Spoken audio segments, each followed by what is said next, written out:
Hello दोस्तों, बहुत दिनों बाद मैं सुधाकर फिर से आपके सामने। इस बार माध्यम तो अलग है। पहले हम लोग मिलते थे ऑफलाइन क्लासेस, लेकिन आज मिलते हैं ऑनलाइन क्लासेस। और इसका सबसे बड़ा श्रेय हमारे लिब्रस क्लासेस के डायरेक्टर पंकज सर और विनय सर को जाता है। इसलिए सबसे पहले तो हम उनका धन्यवाद करना चाहते हैं। जहाँ तक सबको पता है कि इस समय देश की ही नहीं पूरे विश्व की परिस्थिति बहुत ही विषम है, तो हम आपसे कहना इतना चाहेंगे कि परिस्थितियां कितना हो विषम क्यों ना हो, पर ये लिब्रस क्लासेज और ये लिब्रस परिवार आपके साथ था, है और हमेशा रहेगा। तो आज हम आपके लिए एक नया टॉपिक लेकर आते हैं, नंबर सिस्टम यानी संख्या पद्धति। और इस संख्या पद्धति में हम सबसे पहले आपसे बात करेंगे कि संख्या के बारे में और ये संख्याएं क्या होती हैं। तो जहां तक हमें पता है कि लगभग देखा जाए तो सबको पता होता है, और पूछा जाए संख्या क्या होती है तो शायद सबका जवाब यही आता है कि दो या दो से अधिक अंकों को मिलाकर हम संख्या का निर्माण करते हैं। हाँ, बिल्कुल सही, हम इसे गलत तो नहीं कर सकते हैं, लेकिन थोड़ा आपको क्या नहीं लगता कि ये कुछ अधूरा है, अभी इसमें कुछ कमियां हैं, और उस कमियों को दूर करने के लिए हम सुधाकर आपके सामने अपने लिब्रस क्लासेस के चैनल पर अब देखिए हम बात करते हैं संख्या के बारे में। संख्या क्या होती है? अभी आपने बताया दो या दो से अधिक अंकों से हम संख्या का निर्माण करते हैं। तो अब हम संख्या से पहले बात करना चाहेंगे कि अंक क्या होती हैं। तो हम बात करते हैं अंक क्या होते हैं। अगर हम अंक की बात करें तो देखिए, जैसे अंक की हम बात कर ले तो जैसे 1, 2, 3 और 2 ये सभी संख्याएं हमारी क्या होती हैं? अंक होती हैं। और इन्हीं अंकों की सहायता से हम किसका निर्माण करते हैं? संख्या का निर्माण करते हैं। क्या आपको ये लगता है कि ये जो अंक हम लिखे हैं ये अंक पर्याप्त है? क्या हम इन अंकों की सहायता से 10 का निर्माण कर सकते हैं? क्या हम इन अंकों की सहायता से 20 का निर्माण कर सकते हैं? बिल्कुल नहीं कर सकते हैं। तो अभी इसमें कुछ छूटा हुआ है, जो क्या होता है? शून्य होता है, 0 होता है। अब बताइए कि अगर शून्य नहीं था तो हम 10 और 20 कैसे लिखते? जब हमारे पास 0 नहीं था उस टाइम पे हम 10 इस तरह न लिखकर इस तरह लिखते थे, ये हमारा क्या होगा? 10 होगा। जिससे बहुत सी समस्याएं आती हैं, और इस समस्या को दूर करने के लिए हमारे गणितज्ञ आर्यभट्ट जी ने 5वीं सदी में 0 की खोज की, यानी शून्य की खोज की। अब जब ये शून्य की खोज हो गई तब हमारे अंक पूर्ण हो गए। अतः हमारे कुल डिजिट कितने बने? अगर देखा जाए तो 9 तो थे ही, अब एक 0 मिला लिया जाए तो हमारे पास कुल कितने अंक बन गए? 10 अंक बन गए। और इन 10 अंकों की सहायता से हम संख्या का निर्माण करते हैं। उम्मीद करते हैं कि अंक के बारे में समझ में आ गया है। अब हम बात कर लेते हैं कि संख्या क्या होती है। अगर हम संख्या की बात करें, संख्या क्या होती है? अभी थोड़ी देर पहले हमने बताया कि 2 या 2 से अधिक अंकों की सहायता से हम संख्या का निर्माण करते हैं। जैसे मान लीजिए कि 253, इसमें 3 अंक होते हैं, एक 2 हुआ, एक 5 हुआ और एक 3 हुआ। और इन 3 अंकों की सहायता से हम एक संख्या का निर्माण किए, 253 का निर्माण किया। अब देखिएगा थोड़ा अधूरा क्यों है? इस अधूरे परिभाषा को पूरा कैसे किया जाए? जैसे आपसे पूछा जाता है कि सबसे छोटी सम संख्या क्या है, या फिर आपसे पूछा जाता है सबसे छोटी प्राकृतिक संख्या क्या होती है, तो आपका जवाब होता है कि 1 होता है। अब ये बताइए, हमने आपसे पूछा क्या? सबसे छोटी प्राकृतिक संख्या, और आपका जवाब क्या है? 1। और यदि जवाब 1 आया तो हम 1 को संख्या भी तो कर सकते हैं भाई। सबसे छोटी प्राकृतिक संख्या हमने बोला क्या है? संख्या। और आपका जवाब क्या आया? 1। अतः 1 भी तो संख्या है। हाँ बिल्कुल, 1 क्या है? संख्या है। तो अब देखिएगा, अभी हमने अंक के बारे में बात किया था कि 0 से 9 तक के जो भी होते हैं सभी अंक होते हैं। अब ये बताइए, अभी हमने क्या बताया, एक क्या है, संख्या है, दो भी क्या है, संख्या है, तीन भी क्या है, संख्या है, इस तरह नौ भी क्या होंगी, संख्या होंगी। तो अब हम क्या कर सकते हैं, हम ये कर सकते हैं कि जो सभी अंक होते हैं उसको हम क्या कर सकते हैं, संख्या कह सकते हैं। यानी अभी थोड़ी देर पहले बात हुई थी कि दो या दो से अधिक अंकों की सहायता से हम संख्या का निर्माण करते हैं, लेकिन यार जितने अंक होते हैं वह भी संख्या होती है, ये आपसे जानते रहिएगा। यानी 0 से 9 तक और इनसे मिलकर जितने भी बनते हैं सभी क्या होते हैं, संख्या होते हैं। अब बात यहाँ फंसती है, क्या हम संख्या को अंक कह सकते हैं? नहीं, बिल्कुल नहीं कह सकते हैं। जैसे मान लीजिए कि हम एक अंक 1 ले लेते हैं और एक दूसरा अंक 2 ले लेते हैं, इन दोनों की सहायता से हम एक संख्या का निर्माण किए और वह संख्या क्या बन गई, 12 बन गई। अब इस 12 को हम संख्या तो कर सकते हैं, लेकिन क्या हम अंक कर सकते हैं? नहीं नहीं, बिल्कुल नहीं, कभी भी इस संख्या को हम अंक नहीं कर सकते हैं।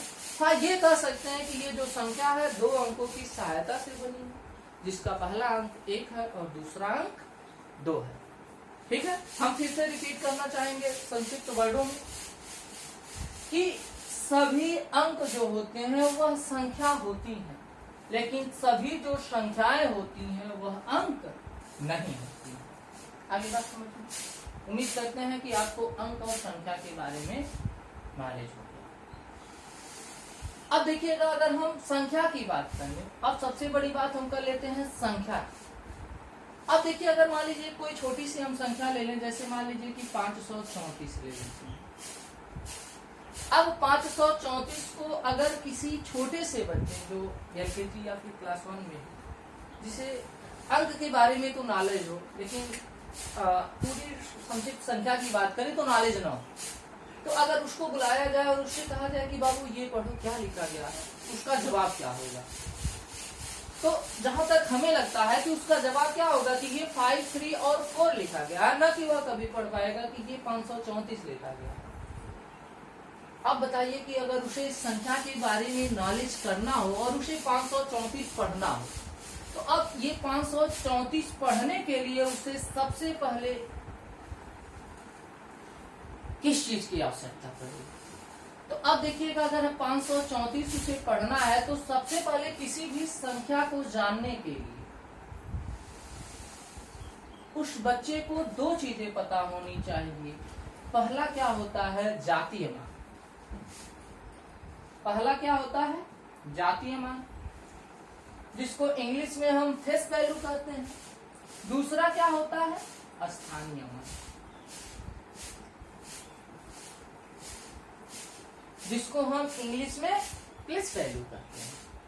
जातीय मान की अगर हम बात कर लें तो जातीय मान का दूसरा भी एक नाम होता है जिसे हम बोलते हैं क्या, अंकीय मान, जिसे हम क्या बोलते हैं, अंकीय मान। तो अब देखिए, हम सबसे पहले क्या करते हैं, जातीय मान या फिर अंकीय मान के बारे में बात कर लेते हैं। अब देखिएगा, कभी भी किसी भी संख्या में जातीय मान या अंकीय मान का जिक्र जब भी आपसे करेगा तो वह निश्चित रूप से किसी अंक के माध्यम से ही करेगा। जैसे आपके सामने एक संख्या लिखी गई है 534, तो 534 में अगर जातीय मान से क्वेश्चंस बनते हैं तो किस तरह के बन सकते हैं? तो आपका क्वेश्चन क्या होगा, ध्यान से सुनिएगा। 534 में 3 का जातीय मान क्या होगा? 3 का जातीय मान क्या होगा? तो 3 का जातीय मान क्या होगा, 3 होगा। इसी तरह आपसे कहेगा कि 5 का जातीय मान क्या होगा, तो 5 का जातीय मान क्या होगा, 5 होगा। अगर इसी तरह आपसे कह दिया जाए कि 4 का जातीय मान क्या होगा, तो 4 होगा। उम्मीद करते हैं कि आपको बात समझ में आ गई होगी कि किसी भी अंक का जो फेस वैल्यू होता है, जो जातीय मान होता है, वह अंक ही होता है।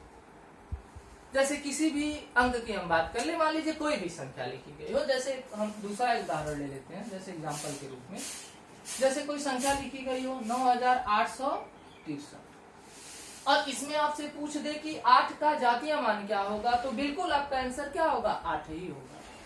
इसमें आपसे पूछ दे कि 6 का जातीय मान क्या होगा, तो आपका आंसर क्या होगा, 6 ही होगा। यानी किसी भी संख्या में किसी अंक का जो जातीय मान होता है, जो फेस वैल्यू होता है, भाई फेस वैल्यू जो सामने स्पष्ट दिखाई दे, यानी 6 का जो जातीय मान होगा वह क्या होगा, 6 ही होगा। 8 का जातीय मान 8 ही होगा। 9 का जातीय मान 9 ही होगा। यानी किसी भी संख्या में उसके अंक का जो जातीय मान होता है स्वयं वह संख्या होती है। अब देखिए इसके बाद की हम बात कर लें तो बात करते हैं स्थानीय मान क्या होता है। स्थानीय मान का अगर देखा जाए तो बेसिक स्पष्ट ही है। स्थानीय मान यानी किसी अंक का स्थान का क्या है, यही क्या होता है, स्थानीय मान होता है कि किसी संख्या में किसी दिए गए अंक का स्थान क्या है, यानी उस पूरी संख्या में उसका स्थान क्या है, यही कहलाता है स्थानीय मान। जैसे हम इसको थोड़ा उदाहरण से समझाना चाहते हैं, एग्जाम्पल से समझाना चाहते हैं। जैसे मान लीजिए कि कोई एक संख्या हो 7563 और 7563 में यदि आपसे पूछे कि 5 का स्थानीय मान क्या होगा, तो अगर हम 5 के स्थानीय मान की बात करें तो अब देखिएगा बेसिक जैसे 7563 है, ये हमने पढ़ा कैसे, आपको भी पता है। जैसे पढ़ने के लिए क्या होता है कि जैसे आप कहते हैं ना इकाई, दहाई, सैकड़ा, हजार, यानी 5 का स्थान क्या है, सैकड़े वाले पे है, यानी 100वें स्थान पे है। तो देखिए अगर हम 5 के स्थानीय मान की बात करें तो सिंपल सी बात होती है, अगर 5 का स्थानीय मान पूछे तो आप 5 ले लीजिए और गुणे। अब बताइएगा कि 5 का जो स्थान क्या था, 100 था ना, तो हम यहाँ क्या लिख लेंगे, 100, और 5 का गुणा अगर हम 100 में करा दें तो हमारा आंसर क्या हो जाएगा, 500 हो जाएगा। यानी 5 का जो स्थानीय मान क्या होगा, 500।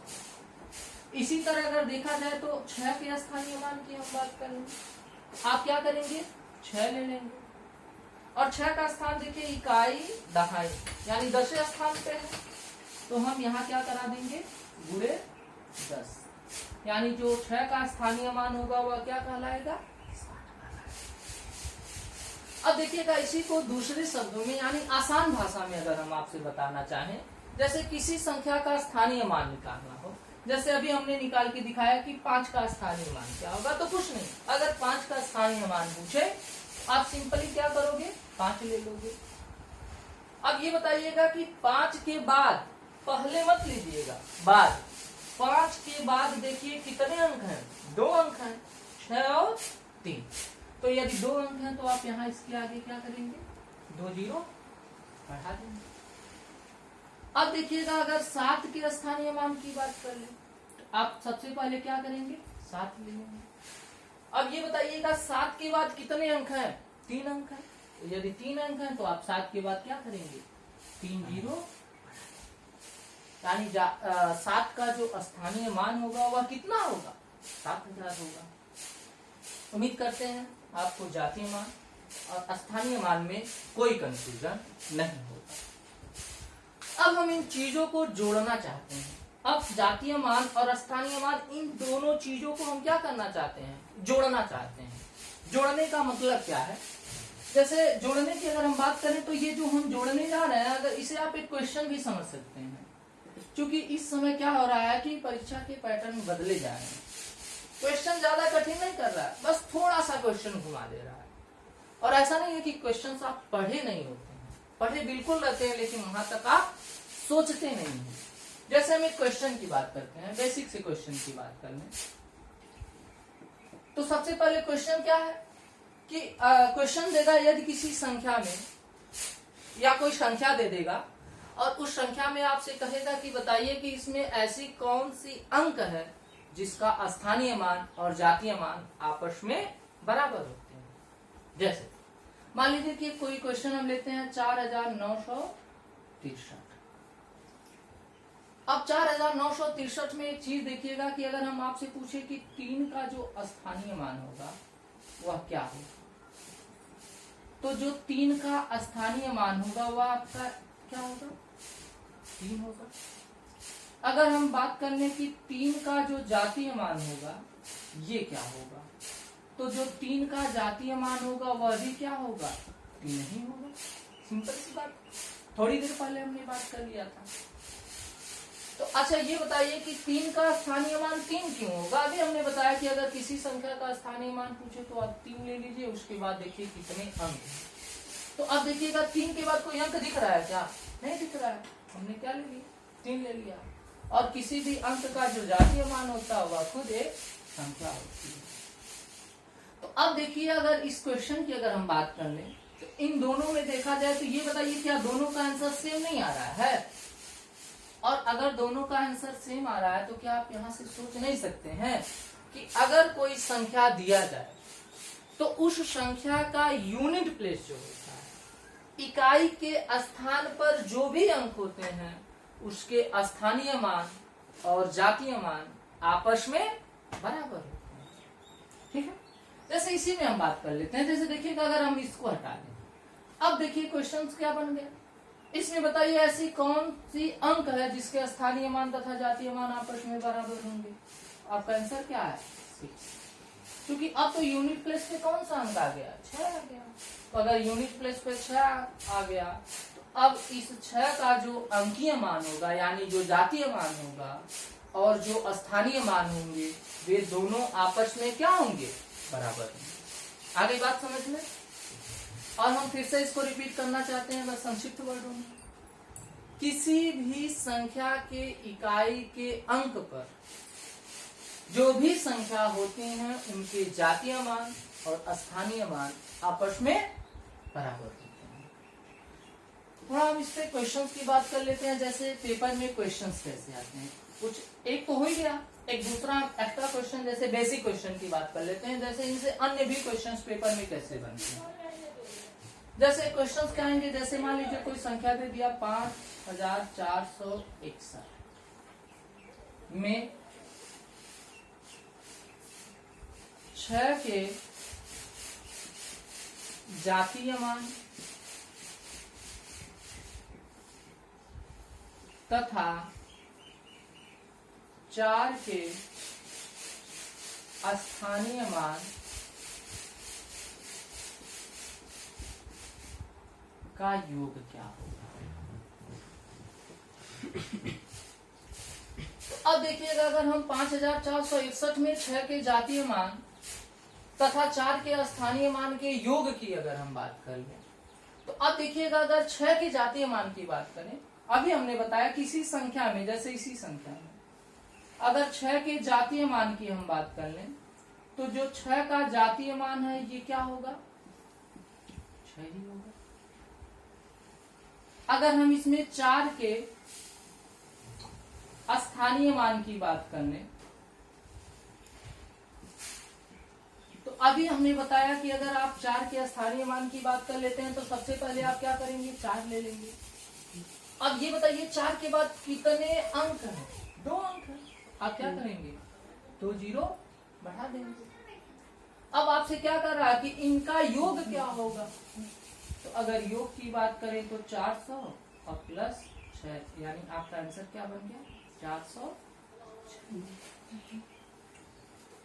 उम्मीद करते हैं कि बहुत ही आसानी से आपको ये आंसर समझ में आया होगा। अब देखिएगा थोड़े हम इसमें कंफ्यूजन्स की बात कर लेते हैं। जैसे इसमें कंफ्यूजन्स क्या आते हैं। अब देखिए कुछ बच्चों का डिमांड होता है अगर सर एक ही अंक 2 बार रिपीट कर गया तो कंफ्यूजन की बात कर लें। जैसे 5461 में कोई अंक रिपीट नहीं हो रहा है, लेकिन अगर अब नया क्वेश्चन आपके बनते हैं कि अगर मान लीजिए सर कोई संख्या दिया गया हो और उसी में एक अंक 2 बार या 2 से अधिक बार हो। जैसे अगले क्वेश्चन की बात कर लेते हैं। जैसे मान लीजिए कोई क्वेश्चन दे दिया हो 95621553 ले लीजिए। तब इसमें आपको दिख रहा होगा कि ये जो अंक 5 है ये 2 बार रिपीट हो गया है। तो देखिए अगर अंक 5 2 बार रिपीट हो गया तो इनके अगर हम 5 के जातीय मान की बात करेंगे तो जो 5 का जातीय मान होगा ये तो निश्चित रूप से अगर आप किसी से पूछें चाहे इस 5 की बात कर ले चाहे इस 5 की बात कर ले, आपको तो पता नहीं है कि किस 5 की बात कर रहा है। तो यदि इस 5 की बात करें या फिर इस 5 की बात करें तो दोनों का आंसर तो एक ही होगा कि जो 5 का जातीय मान होगा वह क्या होगा 5 होगा, क्योंकि किसी भी अंक का जो फेस वैल्यू होता है वह कभी भी बदल नहीं सकता है। तो जो 5 का जातीय मान होगा वह क्या होगा 5 होगा। अब हम इसके स्थानीय मान की बात कर लेते हैं। अब आपको दिखाई दे रहा होगा कि 5 जो है ये दो दो अलग अलग स्थानों पर है। तो जब दो अलग स्थानों पर हैं तो अब देखिएगा अगर हम 5 के स्थानीय मान की बात कर लें तो 5 का जो स्थानीय मान होगा बिल्कुल इसके आंसर्स कितने आएंगे 2 आएंगे। अगर हम इस 5 की बात कर लें तो जैसे इस 5 की बात कर लें तो आप 5 के स्थानीय मान की बात करेंगे तो 5 ले लोगे, यहाँ भी क्या ले लोगे 5 ले लोगे भाई। अब यहाँ देखिएगा अगर हम 5 के बाद की बात करें तो 5 के बाद कितने अंक दिख रहे हैं 1 अंक दिख रहे हैं, तो आपका आंसर क्या होगा। अब यहाँ देखिएगा अगर 5 के बाद देखें तो 2 4 5 अंक दिख रहे हैं, तो हम यहाँ क्या करेंगे 5 0 बढ़ा देंगे, यानी 5 के 2 स्थानीय मान होंगे, एक आपका ये होगा दूसरा वाला ये होगा। तो याद रखिएगा जब भी आपसे पेपर में क्वेश्चंस पूछेंगे तो कंफ्यूजन में नहीं रखेंगे। ऐसे क्वेश्चन है 5 का स्थानीय मान क्या होगा। अगर मान लीजिए अगर 5 का स्थानीय मान पूछ भी दिया तो देखिए इन दोनों में से ऑप्शन में कोई एक ही होगा, और यदि ऑप्शन में दोनों है तो एक तीसरा नया ऑप्शन बनेगा कि ऑप्शन ए और बी दोनों सही है। तो इसमें ज्यादा कंफ्यूजन की बात नहीं है। बट याद रखिएगा जब भी ये क्वेश्चंस पेपर में आएंगे तो अक्सर क्वेश्चंस किस तरह बनते हैं, तो ये क्वेश्चन आएगा कि कहेगा कि संख्या इतने में 5 के स्थानीय मान का योग क्या होगा। स्थानीय मान का योग क्या होगा। अब देखिए सिंपल सी बात है कि अगर 2 5 है तो 2 स्थान आएंगे, एक आपका 50 आ गया, एक आपका ये आ गया। तो अब आप इन दोनों को क्या करेंगे ऐड कर लेंगे।